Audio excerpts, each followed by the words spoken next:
Well, as with all submissions, when the data was received by WikiLeaks, it had to be cleaned, if I can say that. So there were no traces pointing out the source, and it had to be we had to be sure as well that this was authentic. But that is the usual process with all data submitted to WikiLeaks. Well, the three publications that were originally involved with the Afghan data, they knew of the Iraqi material.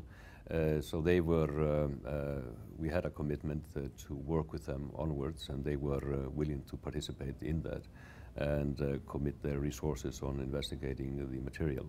But we thought and believed that we should expand the scope to include more media into this process, and through the Bureau of Investigative Journalism we achieved that. That is all in line with the promise we give to sources to maximize the impact of the material that they leak to WikiLeaks. It is unique in journalistic history, I think, to have so many media outlets working on the same material at the same time. The media outlets are not used to these kind of projects. I mean, they are not used to cooperate on a basis such as this one. But we relied very much on the expertise and skill that it was provided by the news outlets. There were probably 40, 50 professional journalists working on the material, and with researchers and additional people, we're talking probably up to 100 people. They have the expertise, and we relied very much on them, and that is the basic reason for the cooperation with the media outlets. Well, I mean, there are very strong stories that is revealed by this data, but it is the general trends and the full picture, which is the significance of this material. It also tells a story of the failings of the traditional media of reporting properly on the Iraqi war in the period.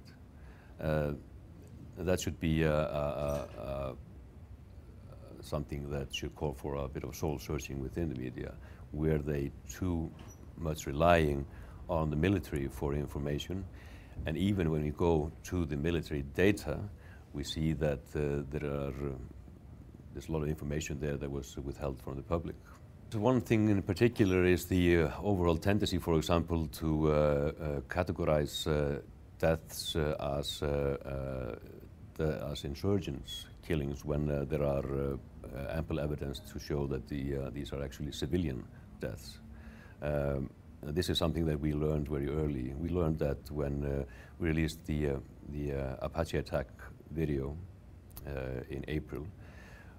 In the actual report from that incident, all but the two Reuters journalists and the two who were killed that day were categorized as insurgents.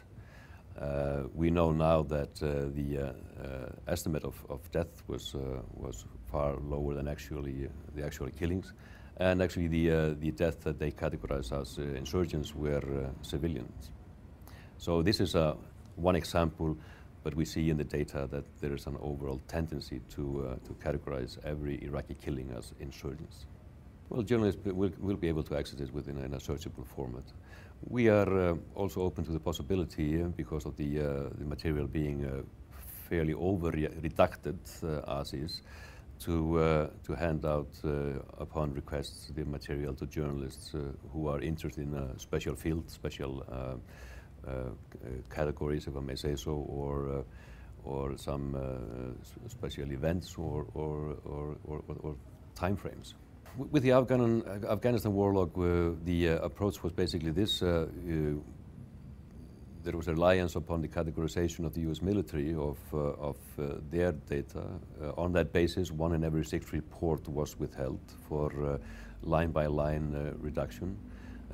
Those were 15,000 documents out of the 92,000. This time around, we took a different approach, which can be described basically as a reverse approach to reduction. At the outset, you decide that basically every thing in all the reports is harmful until proven otherwise. So little by little, you approach the material and reinstate words, locations, etc.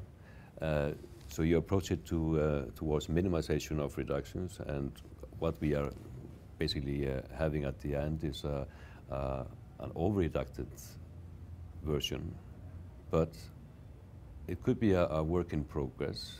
There is, of course, limited resources, but the end result, whether it takes weeks or months, should be very limited and just the necessary reductions for harm minimization. So we can possibly call on academic institutions or other media organizations to help out in that progress. Well, I'm sure there are going to be tricky questions, especially with regard to the reductions as previously, and hyped up claim of possible harm. But I mean, you don't have to prepare for that. I mean, we just tell the truth about how we approached it. What we feel is necessary why the material is totally necessary to be in the public domain.